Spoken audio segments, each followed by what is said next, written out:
As technology became more and more advanced, more and more prevalent, new things pop out. For example, a couple of years ago, this new decentralization, right?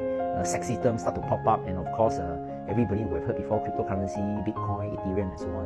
And for the past 1-2 years, there's another new term, right, that's been floating around, which is actually NFTs, which stands for non-fungible token. So the interesting thing about this cryptocurrency NFTs is they exist in like an alternate universe. Yeah, because it's decentralized, right, outside the control of the government.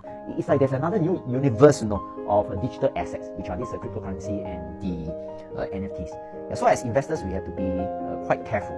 Quite careful is because all these digital assets are decentralized, right, which means that they are not regulated or controlled by any government. And because they are not controlled by government, which is their primary intention, right, anything could happen in the virtual world. So is this something that you invest? As of now, I don't own any crypto, as well as NFTs. But doesn't mean that I'm right. But I'm really very curious, seriously. I mean, deep down inside, I was thinking maybe I should like put $1,000 in cryptocurrency and $1,000 to maybe buy some NFTs and see how it goes. 1,000 is a very small amount as compared to my entire portfolio. But I do not mind buying some just for learning purpose so that I can tell people these are things that I do. But putting all, I think I'm too old for that. So I think I better stick to something that is real, that I could see and feel.